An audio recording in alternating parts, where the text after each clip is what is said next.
Hello. आप सबका मेरे चैनल डीजी वेदा में बहुत बहुत स्वागत है। कल जहाँ तक मैंने डिस्कस किया था उसके बाद अब हम लोग का अगला चैप्टर है ग्रेविटेशन। तो आज हम लोग ग्रेविटेशन पढ़ने वाले हैं। और प्लीज़ मेरे चैनल को, अगर आपको वीडियो अच्छा लगता हो तो प्लीज़ मेरे चैनल को सब्सक्राइब कीजिए, वीडियो को लाइक कीजिए। आज पढ़ने वाले हैं हम लोग ग्रेविटेशन। देखिए, सबसे पहले मैं बताऊँगा ग्रेविटेशन का लॉ। सर आइजैक न्यूटन में सर जो न्यूटन्स थे वो उन्होंने ही ग्रेविटेशन लॉ सबसे पहला बार बताया था। वो जब एक पेड़ के नीचे बैठे हुए थे, यहाँ से एक एप्पल गिरा था, तो उन्होंने सोचा था कि ये एप्पल नीचे की ओर ही क्यों गिरा था। यही सोच के उन्होंने फिर ग्रेविटेशन लॉ के बारे में रिसर्च करना स्टार्ट किया था। तो यहीं से ग्रेविटेशन लॉ का स्टार्टिंग पॉइंट इसको बोल सकते हैं। देखिए, ग्रेविटेशन लॉ के बारे में एक चीज़ मैं आपको और बताना चाहूँगा। जब ग्रेविटेशन लॉ के बारे में न्यूटन जी जब अधिक रिसर्च कर रहे थे तो उस टाइम क्या था, उस टाइम प्लेग फैला हुआ था। तो वो भी उस टाइम ब्रिटेन के साइंटिस्ट थे आइजैक न्यूटन। तो उन्होंने वहाँ पे कंप्लीट आइसोलेशन में 1 साल अपने आप को आइसोलेशन में रहे थे। वहीं पे इसके बारे में सारा थियरी वगैरह डेवलप किए थे। तो उन्होंने उस टाइम के प्लेग के जैसे अभी कोरोना फैला हुआ, उस टाइम प्लेग फैला हुआ था। तो उसी दरमियान कोई किसी भी तरह का कम्युनिकेशन हो नहीं रहा था, तो अपने आप को आइसोलेट कर लिए थे, मतलब सब चीज़ बंद था। तो उस टाइम उन्होंने ये ग्रेविटेशन लॉ को दिया था। तो एक इंटरेस्टिंग फैक्ट है इसके बारे में, इसको आप जान लीजिएगा। अब देखिए, हम लोग ग्रेविटेशन लॉ के बारे में पढ़ते हैं कि ग्रेविटेशन लॉ होता क्या है और इसको हम लोग कैसे रियलाइज कर सकते हैं। देखिए, जैसे कि मैंने बताया कि जब एप्पल गिरा तो ये नीचे की ओर आया, तो सर आइजैक न्यूटन ने फिर उसके बाद उस पर और रिसर्च करना स्टार्ट किया। तो पता चला कि कोई भी जो बॉडी है जब वो गिरता है नीचे की ओर, तो अर्थ की ओर अट्रैक्ट होती है। अर्थ की ओर जो अट्रैक्ट होता है, तो उन्होंने बताया कि देखिए, अर्थ में एक ग्रेविटेशनल फोर्स है। इस कारण से वो किसी भी वस्तु के, हम गिरते हैं या कोई भी गिरता है तो उसको अपनी ओर अट्रैक्ट करती है। और उन्होंने बताया कि जो ये फोर्स काम करता है, ये फोर्स होता है, इसको आप ऐसे देख सकते हैं, F बराबर Gm/d²। बाय द वे, कोई अगर पार्टिकल है उसका मास m है और दूसरा पार्टिकल है उसका मास m है, ये दोनों के बीच में एक सर्टेन डिस्टेंस है जिसको d से हम डिनोट करते हैं। तो ये एक दूसरे को अपने तरफ अट्रैक्ट करेगी, उसी को बोलते हैं ग्रेविटेशनल फोर्स। ग्रेविटेशनल फोर्स से एक दूसरे को अट्रैक्ट करेगी। ये जो फोर्स होता है सिर्फ, जैसे कि देखिए, अब इसको एक चीज़ और मैं आपको बताना चाहूँगा कि उसको यूनिवर्सल क्यों बोला जाता है। यूनिवर्सल ग्रेविटेशनल लॉ भी बोलते हैं। तो इसको यूनिवर्सल इसलिए बोला जाता है कि ये देखिए, हम बॉडी हैं तो ये हम पे भी फॉलो करता है। और जो टेरेस्ट्रियल बॉडी है, जो मतलब ह्यूज बॉडी है, जैसे मून हो गया, अर्थ हो गया, मार्स हो गया, जुपिटर हो गया, तो उन सब के बीच में भी ग्रेविटेशनल लॉ लगता है। यानी इक्वली सब जगह ये फॉलो करता है, इसीलिए इसको यूनिवर्सल लॉ ऑफ ग्रेविटेशन बोला जाता है। मतलब इक्वली सब पे लगता है, इसलिए इसको यूनिवर्सल लॉ ऑफ ग्रेविटेशन बोला जाता है, क्योंकि सब पे इक्वली ये सेम चीज़ को इम्पोज करता है। तो ये देखिए, मैंने भी आपको बताया कि ये ग्रेविटेशनल लॉ होता है, लेकिन ये आता कैसे है ये मैं आपको समझा देता हूँ कि ये एक्चुअली में डिराइव कैसे हुआ था। तो मैं इसको रफ कर रहा हूँ, फिर से अच्छे से इसको मैं डिटेल में बता रहा हूँ कि ग्रेविटेशनल जो लॉ था वो डिराइव्ड कैसे किया गया था आइजैक न्यूटन के द्वारा। एक चीज़ और आप याद कर लीजिएगा कि ग्रेविटेशनल लॉ के कौन प्रतिपादक थे? Sir Isaac Newton.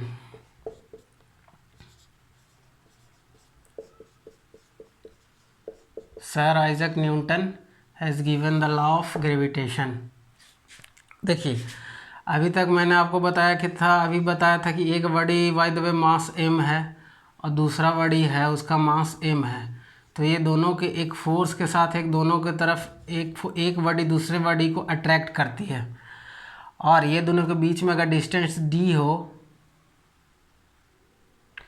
ये दोनों के बीच में अगर डिस्टेंस d हो तो न्यूटन ने बताया था कि जो फोर्स होता है वो दोनों मास के डायरेक्टली प्रोपोर्शनल होता है m1 इंटू एम के, और डिस्टेंस फोर्स है वही जो डिस्टेंस के है वो इन्वर्सली स्क्वायर प्रोपोर्शनल होता है, इन्वर्सली भी होता है उसका स्क्वायर भी होता है। तो यही दोनों को जब कंबाइन करते हैं, देखिए फोर्स क्या हो गया, फोर्स हो गया कि दोनों मास m1 और m2 के बीच में लगने वाला फोर्स के डायरेक्टली प्रोपोर्शनल होगा। इसको आप ऐसे डेफिनीशन तो आप देख ही सकते हैं, बुक में बहुत अच्छे से दिया हुआ है। मैं यहाँ पे और सब चीज़ों को एलेबोरेट कर रहा हूँ जो बुक में नहीं दिया गया है। तो देखिए एम फोर्स क्या क्या हो गया, फोर्स हो गया मास के डायरेक्टली प्रोपोर्शनल हो गया, और दूर जो दोनों के बीच में डिस्टेंस है उसके इन्वर्सली प्रोपोर्शनल हो गया। अब क्या होगा कि जब दोनों को कंबाइन करेंगे तो हम इसको कुछ इस तरह से ये बनेगा, F directly proportional to M into M divided by D square. अब इसको फिर कैसे लिख सकते हैं, अब देखिए अब ये हो गया। अब जब प्रोपोर्शनलिटी कांस्टेंट आ गया तो उसको हटाने के लिए एक हम लोग प्रोपोर्शनलिटी कांस्टेंट ले आते हैं जिसको जी से डिनोट करते हैं, कैपिटल जी से। हमेशा याद रखिएगा, स्मॉल जी यूज मत कीजिएगा, इसका हमेशा कैपिटल जी ही होता है। तो G into M divided by D square. थोड़ा सा इसको और लेफ्ट राइट में कर लेते हैं मैनेज, तो हो जाएगा F into D square divided by G F into D M by M. तो ये जो हो गया, ये जी का वैल्यू, यहीं से जी का वैल्यू निकला था। और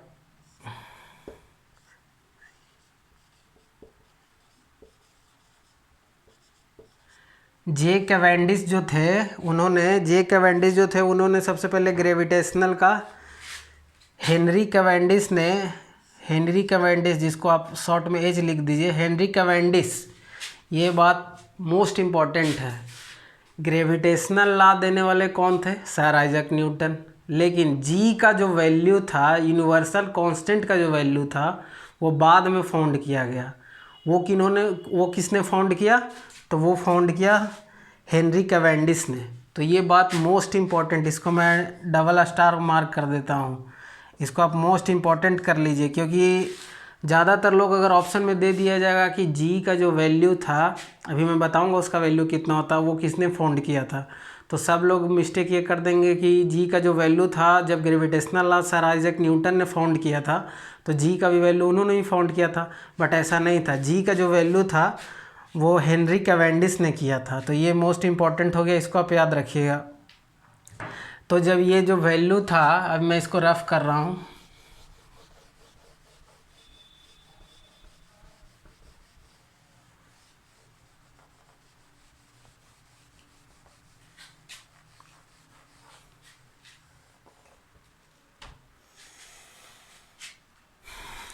तो जो जी का वैल्यू आ जाता है, जी का वैल्यू होता है 6.67 इंटू 10⁻⁻11 न्यूटन मीटर स्क्वायर पर केजी स्क्वायर, ये हो जाता है। यहाँ पे देख लीजिए क्या होगा, फोर्स का क्या हो जाएगा न्यूटन, डी का क्या होता है मीटर, तो मीटर स्क्वायर। अब मास का क्या हो गया, मास का हो गया केजी, तो क्या हो गया न्यूटन मीटर स्क्वायर पर केजी स्क्वायर। मास, ये भी मास है, ये भी मास है, तो ये दोनों का mass into mass KG square हो गया। तो न्यूटन मीटर पर केजी स्क्वायर, ये मोस्ट इंपॉर्टेंट है, इसको आप याद कर लीजिएगा कि जी का वैल्यू कितना होता है, 6.67 इंटू 10⁻⁻11 न्यूटन मीटर स्क्वायर पर केजी स्क्वायर। तो इस तरह से ये मैंने पूरा बता दिया कि ग्रेविटेशनल जो लॉ होता है वो मास के डायरेक्टली प्रोपोर्शनल होता है, और वो दोनों पार्टिकल, बॉडी या टेरेस्ट्रिशियल बॉडी जो भी हो, छोटा बॉडी हो या बड़ा बॉडी हो, वो दोनों के बीच में जो डिस्टेंस होता है उनके इन्वर्सली प्रोपोर्शनल फोर्स जो होता है वो इन्वर्सली प्रोपोर्शनल होता है। यानी कि अगर आपसे कोई पूछा जाए कि कोई एफ फोर्स लग रहा है दो बॉडी के बीच में, जैसे G M into M by, वो दोनों के बीच में अगर डिस्टेंस 4 मीटर हो और 4 मीटर का स्क्वायर हो जाएगा तो कितना हो जाएगा, तो एफ बराबर सेम थिंग हो जाएगा ऊपर में डिवाइडेड बाय 16, और देखिए, तो यहाँ पे मैं बताना ये चाह रहा हूँ कि अगर आप 4 टाइम्स करते हैं तो फोर्स जो है वो 16 टाइम डिक्रीज हो जाता है। अगर आप डिस्टेंस 4 टाइम इंक्रीज करते हैं तो फोर्स जो है वो 16 टाइम डिक्रीज हो जाता है। तो ये आप याद रखिएगा, क्योंकि ये स्क्वायर में है, तो ये अगर 4 टाइम्स होगा तो 16 टाइम डिक्रीज हो जाएगा। अब बात यहाँ पे ये आती है कि ये तो ठीक है, ग्रेविटेशनल लॉ डिराइव हो गया, ग्रेविटेशनल लॉ यूनिवर्सल भी है, लेकिन एक बात हमारे दिमाग में आता है कि जैसे हम हैं और मेरा कोई दोस्त है या आपका भी कोई दोस्त है, तो हम दोनों के बीच में भी तो ग्रेविटेशनल फोर्स लग रहा होगा, तो हम दोनों एक दूसरे की तरफ क्यों नहीं अट्रैक्ट हो जा रहे हैं। बाय द वे, हर कुछ जो है एक दूसरे को अट्रैक्ट कर रही है, हर बॉडी अट्रैक्ट कर रही है, छोटा हो या बड़ा हो।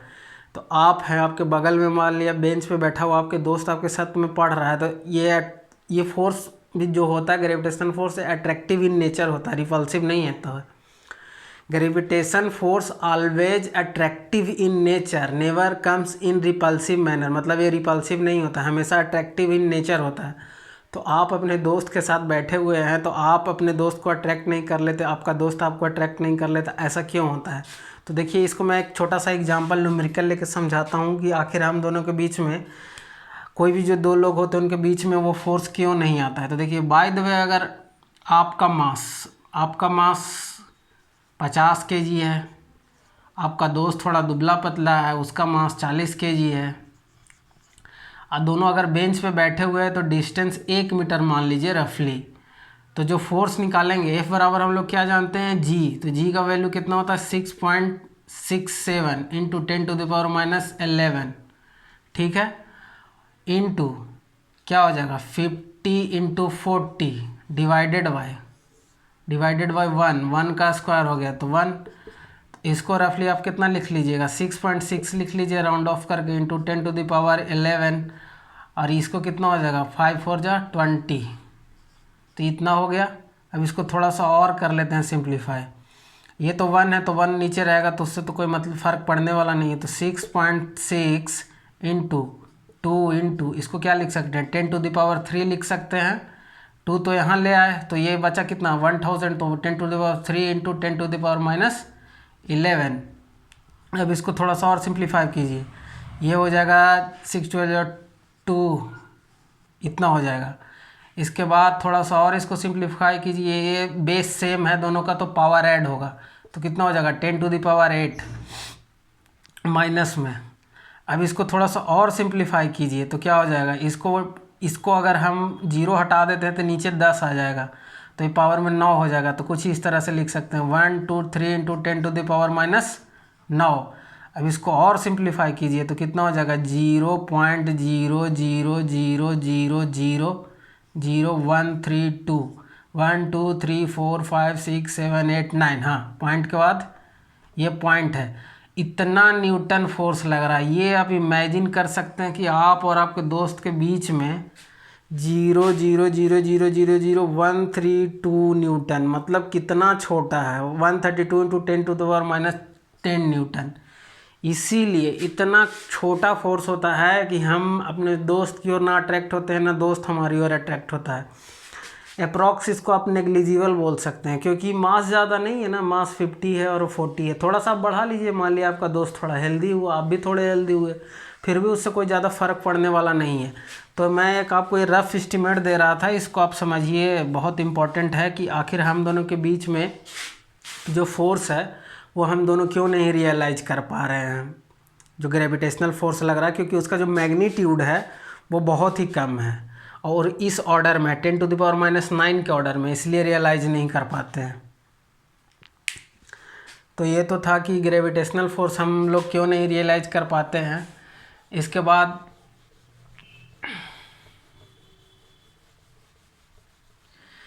बाद अगर आप सन और अर्थ के मून और अर्थ के बीच में भी ग्रेविटेशनल फोर्स निकालना चाहते हो तो आप उसको भी निकाल सकते हैं।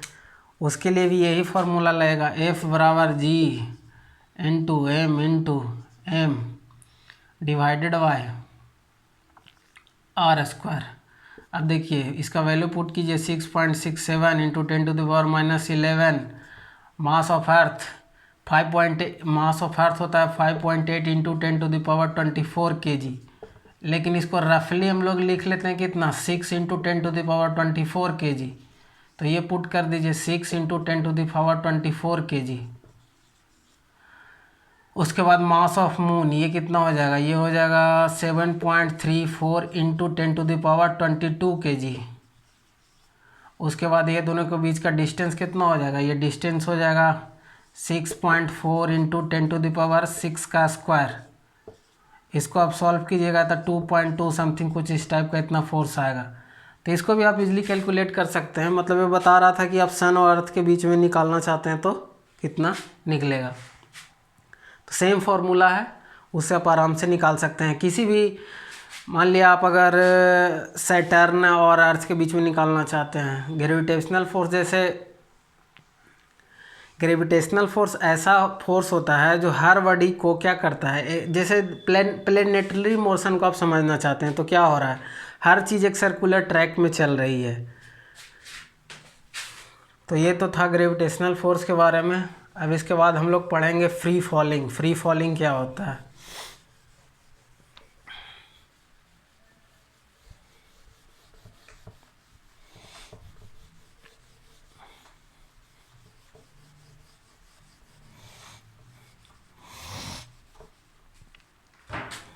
अब हमारा जो टॉपिक है वो है फ्री फॉलिंग।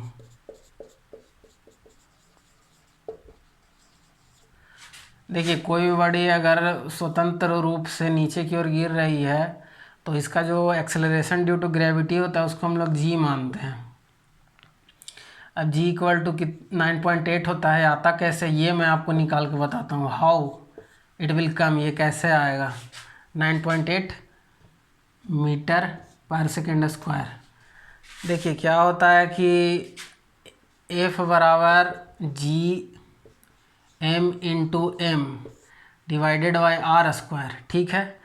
और ये जो बॉडी है इसका मास m है, ठीक है। तो इस पर फोर्स क्या लगेगा, F बराबर mg, इस पर भी फोर्स लगेगा नीचे की ओर। और ये अर्थ पे गिर रहा है, ये जो मैं इमेजिन कर रहा हूँ समझिए अर्थ सरफेस है तो इस पर गिर रहा है, तो इसका मैं फोर्स लिखूंगा तो F इंटू एम जी होगा। तो यहाँ पे हम लोग क्या करेंगे, F equal to M G put करेंगे। एम जी जब पुट करेंगे तो G M into M divided by R square हो जाएगा। एम से एम कैंसिल हो जाएगा तो जी इक्वल टू क्या हो जाएगा, जी इक्वल टू हो जाएगा G into M divided by R square. ये बहुत ही इंपॉर्टेंट है, इसको आप एकदम स्टार मार्क करके लिख लीजिए।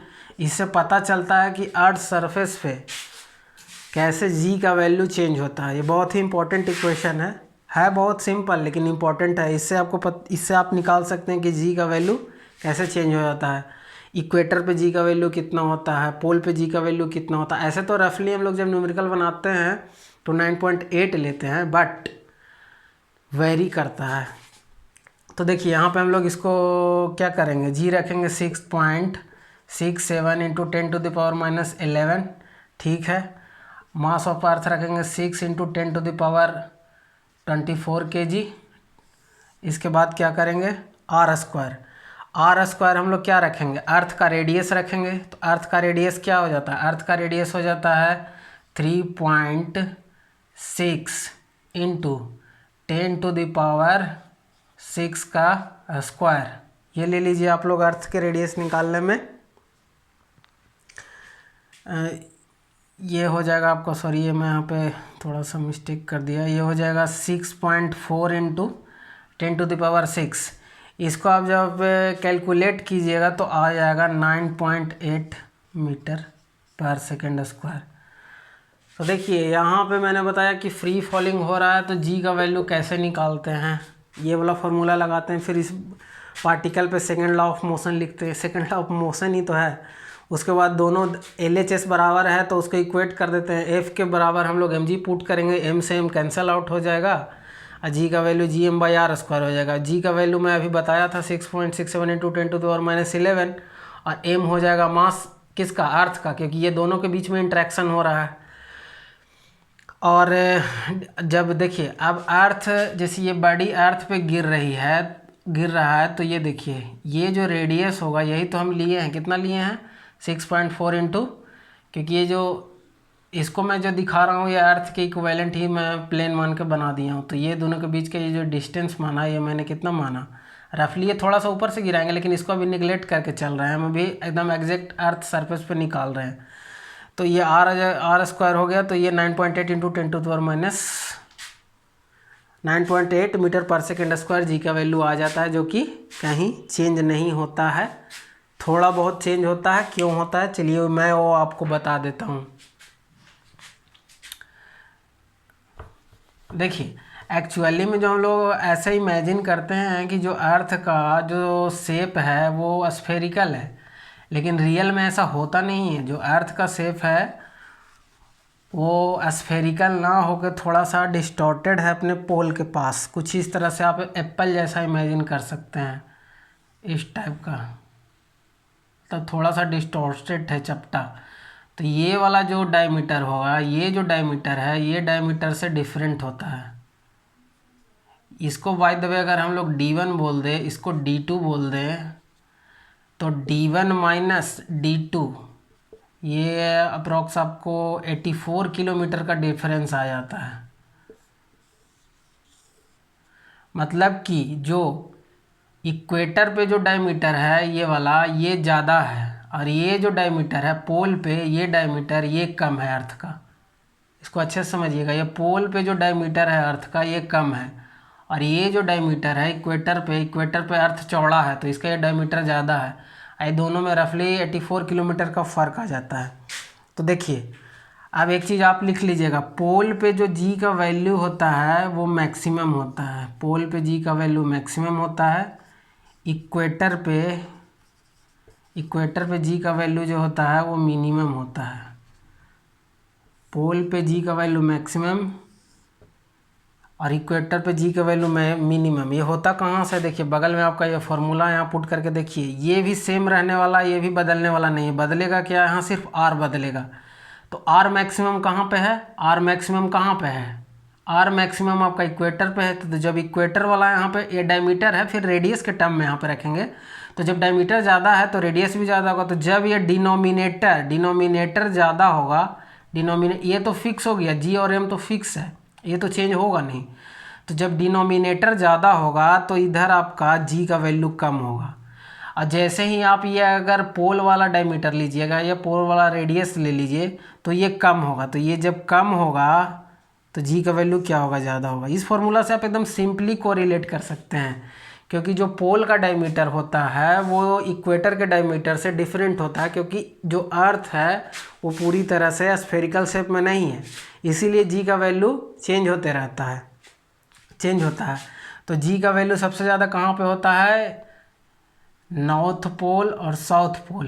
तो सबसे ज़्यादा पोल पे वैल्यू होता है, क्योंकि यहाँ पे इसका डिस्टेंस ये रेडियस छोटा होता है, और ये दोनों सबसे ज़्यादा पोल पे और सबसे कम इक्वेटर पे। तो ये बहुत इंपॉर्टेंट था।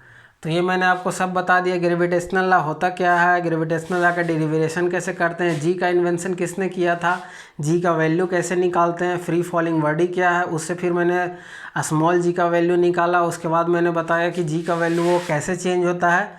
तो इस तरह से ग्रेविटेशन का जो बेसिक चीज़ें था वो मैंने आज ग्रेविटेशन चैप्टर का मैंने वो बता दिया है। इसके बाद भी जो अभी आगे का पोर्शन जो बता हुआ है उसको मैं अगले क्लास में बताऊँगा। तो आप अगर जहाँ तक मैं अभी पढ़ाया हूँ इसमें अगर कोई आपको दिक्कत आ रहा होगा तो प्लीज़ कमेंट बॉक्स में पूछिए।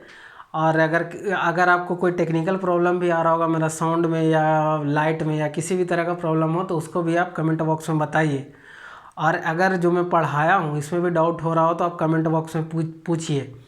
तो प्लीज़ मेरे चैनल को सब्सक्राइब कीजिए, वीडियो को लाइक कीजिए, दूसरे को भी शेयर कीजिए ताकि उनका भी फ़ायदा हो सके। और वीडियो देखने के लिए बहुत बहुत धन्यवाद। आपका दिन शुभ हो।